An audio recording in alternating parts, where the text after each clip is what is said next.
أعوذ بالله من الشيطان الرجيم. بسم الله الرحمن الرحيم. وإذ قال لقمان لابنه وهو يعظه يا بني لا تشرك بالله إن الشرك لظلم عظيم. ووصينا الإنسان بوالديه حملته أمه وهنا على وهن وفصاله في عامين أن اشكر لي ولوالديك إلي المصير. صدق اللہ العظیم. سورہ لقمان چل رہی ہے ہماری، اور سورہ لقمان کی 13ویں اور 14ویں آیت کی تلاوت آپ حضرات نے سنی. حضرت لقمان کے بارے میں گزشتہ کل کچھ باتیں آپ حضرات کی خدمت میں پیش کی تھیں.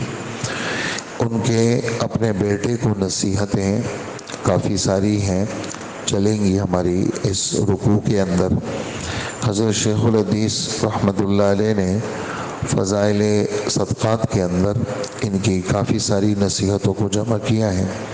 رمضان المبارک میں جو اثر میں تعلیم ہوتی ہے ہماری مسجد میں، اس میں ایک دن ان کی نصیحتوں کا بھی ہوتا ہے. 1 یا 2 دن حضرت لقمان کی باتیں رمضان المبارک کے اندر اثر کی نشست میں بیان ہوتی ہے.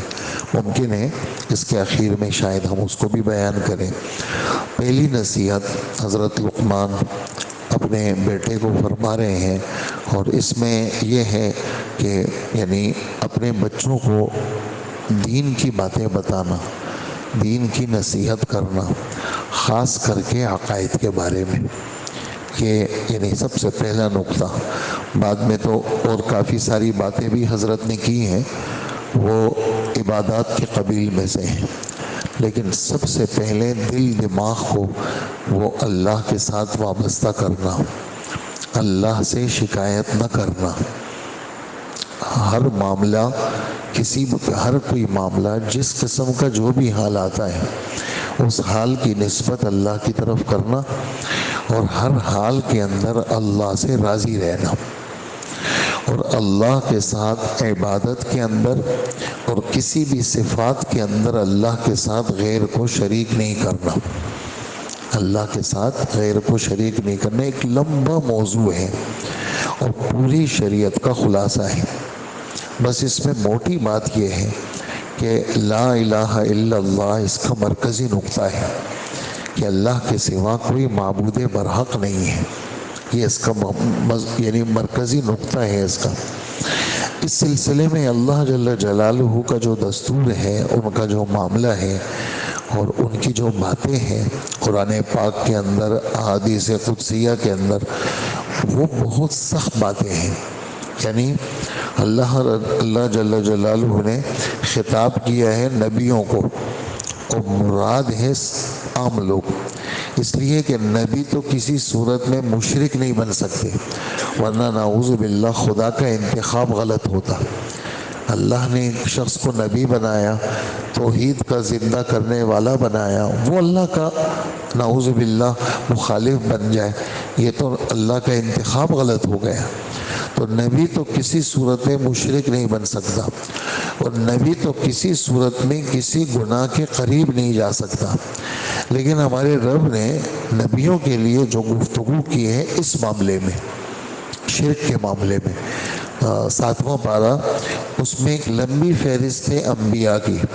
حضرت ابراہیم علیہ السلام کا ایک لمبا ذکر ہے کہ حضرت ابراہیم علیہ السلام نے ستارے کو دیکھا، کہا تمہارے ذہن کے مطابق یہ میرا رب ہو سکتا ہے؟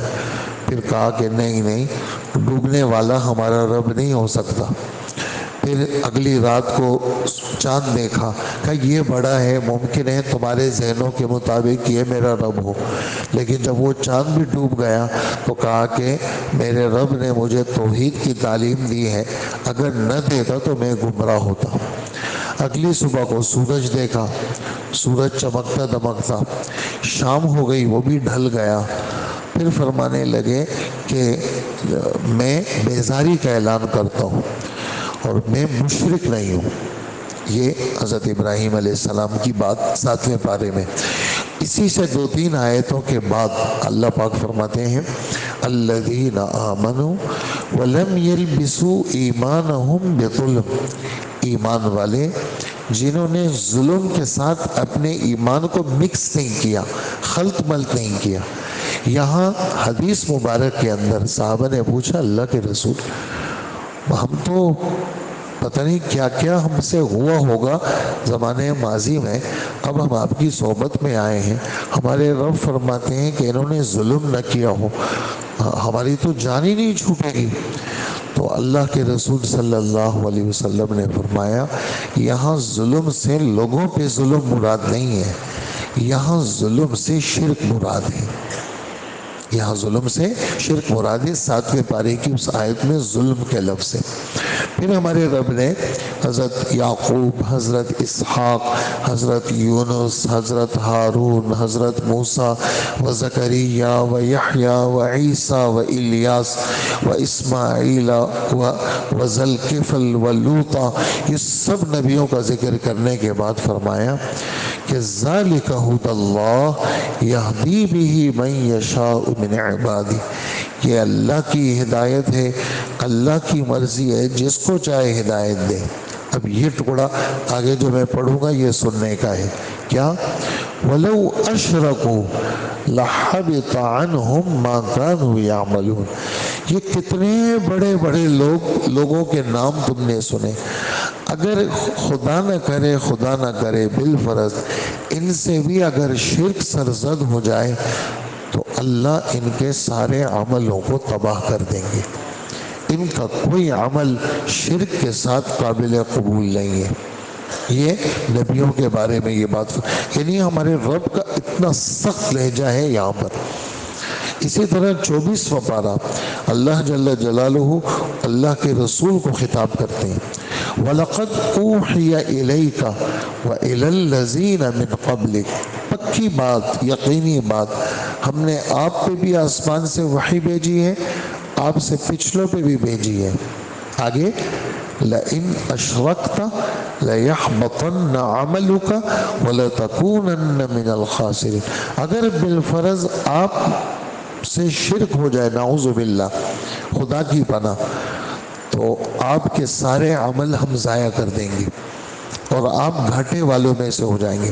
تو علماء یہاں یہی بات لکھتے ہیں، یہ اگرچہ خطاب حضور کو ہے لیکن سنانا لوگوں کو ہے، اس لیے کہ نبی سے شرک سرزد نہیں ہو سکتا۔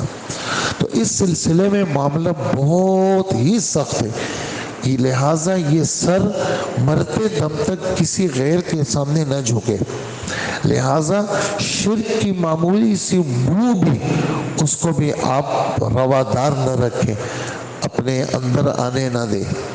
اور یہی حال آپ کی بیوی کا ہو، تو یہی حال آپ کی بیٹیوں کا ہو، یہی حال آپ کے بیٹوں کا ہو اور آپ کے نیچے نسل کا ہو۔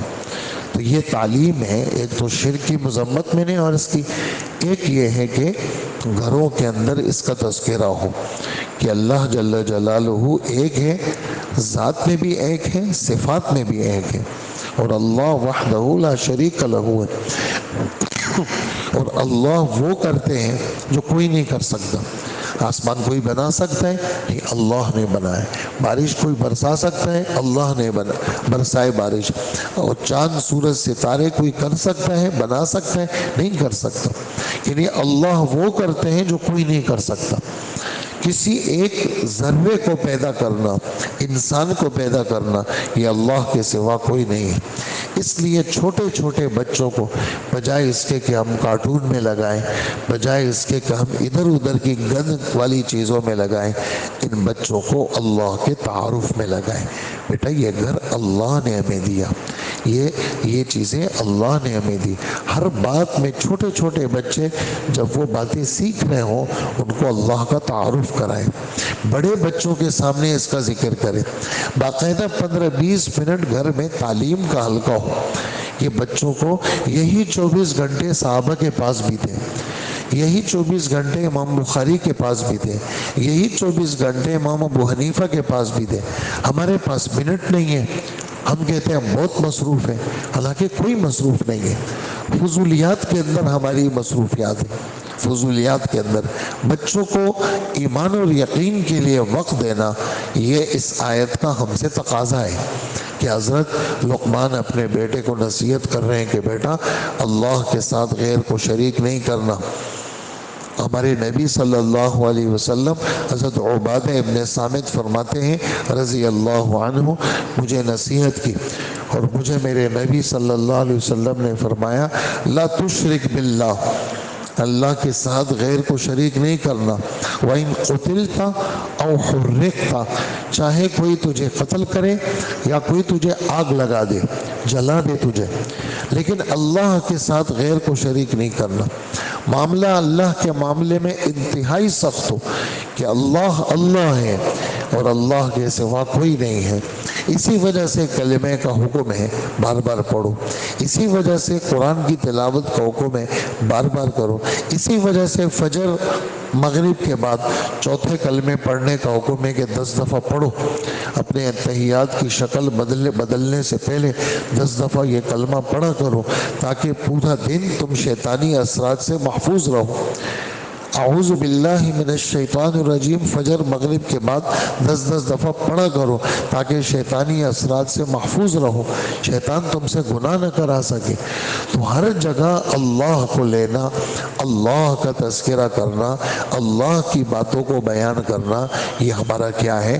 ہمارا مقصود ہے اور ہمارا مطمع نظر ہے، اور ہم اسی کے لیے پیدا ہوئے ہیں کہ ہم مرتے دم تک ہماری یہ جبین اللہ کے سامنے رہے، ہمارے سجدے صرف اللہ کے لیے، ہماری بدنی عبادت صرف اللہ کے لیے، ہماری مالی عبادت صرف اللہ کے لیے، ہماری قولی عبادت صرف اللہ کے لیے، ہمارا جینا صرف اللہ کے لیے، ہمارا مرنا صرف اللہ کے لیے، ہمارا سب کچھ اللہ کے لیے۔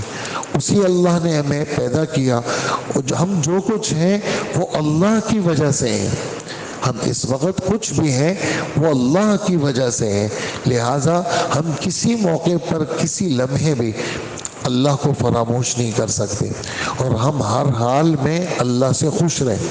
پرسوں کی بات ہے، یہ مسجد میں عشاء کی نماز پڑھائی میں یہاں سے یوں نکلا کہ اچھی سنجیدہ شخصیت تھی، پہلی دفعہ دیکھا ان کو، سفید داڑھی ان کی، اور آپ سے ایک بات پوچھنی ہے۔ کیا بات پوچھنی ہے؟ کہا مجھ پہ جو ہے وہ جادو ہو گیا تھا اور 3.5 سال تک میں تکلیف میں رہا، پھر میرا علاج ہو گیا، میں ٹھیک ہو گیا، آپ سے ایک بات پوچھنی ہے۔ کیا بات پوچھنی ہے؟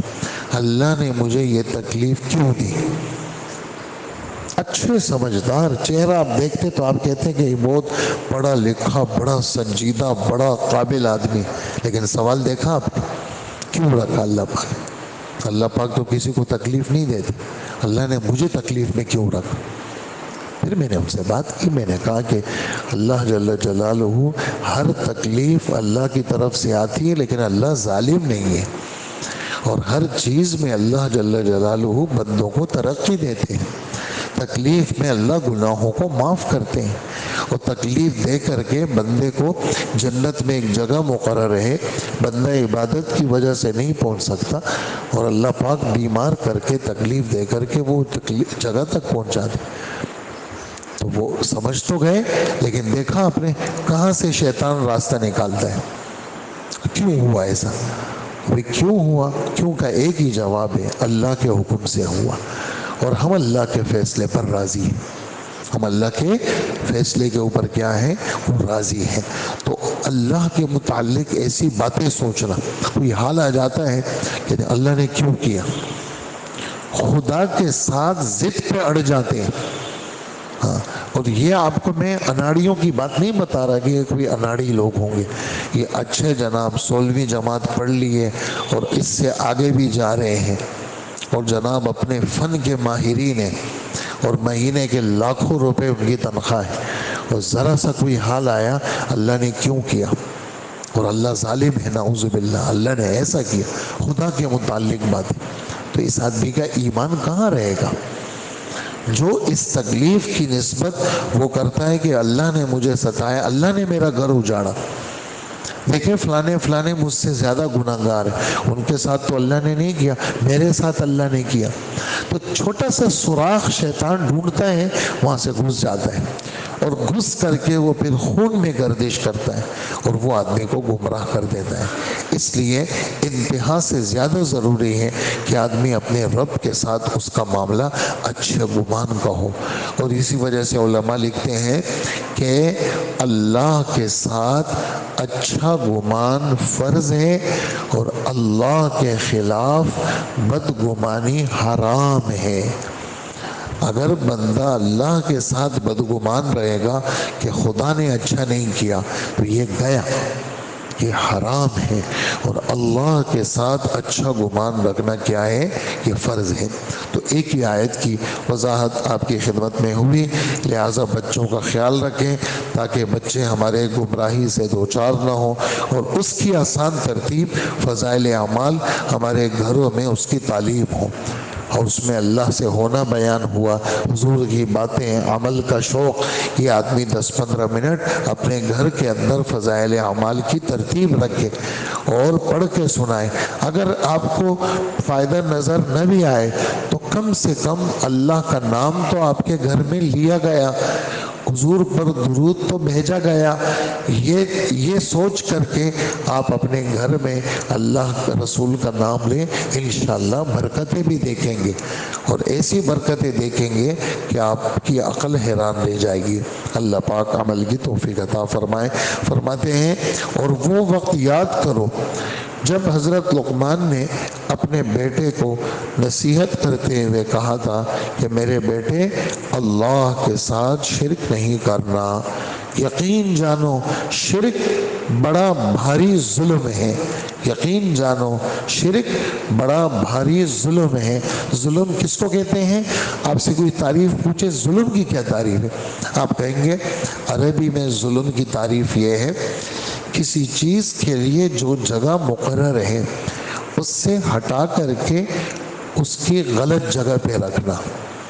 مثلا ٹوپی کی جگہ سر ہے، آپ نے ٹوپی کو پاؤں میں پہنا، پاؤں میں تو جراب پہنتے ہیں، اور جراب کو اپنے سر پہ اوڑھ لیا، تو یہ آپ نے ظلم کیا. وضع الشیء فی غیر محلہ، تو یہ سر یہ اللہ کا حق ہے، اس کو غیر کے سامنے جھکانا یہ ظلم ہے. یہ میں نے ٹوپی اور جراب کی مثال صرف سمجھانے کے لیے دی. قمیص یہاں پہنی جاتی ہے، آپ نے آستین پاؤں میں چڑھا دی، اور شلوار کے دو وہ حصے پائنچے آپ نے ہاتھوں میں چڑھا دی، تو یہ آپ نے ظلم کیا. جو چیز جہاں کی تھی آپ نے اس کی غلط جگہ پہ رکھ دی، اس کو ظلم کہا جاتا ہے. ایسے ہی سر اللہ کے سامنے رکھنے کا ہے، اس کو کسی اور کے سامنے رکھنا اس کو ظلم کہا جاتا ہے. اللہ پاک ہمیں عمل کی توفیق عطا فرمائے.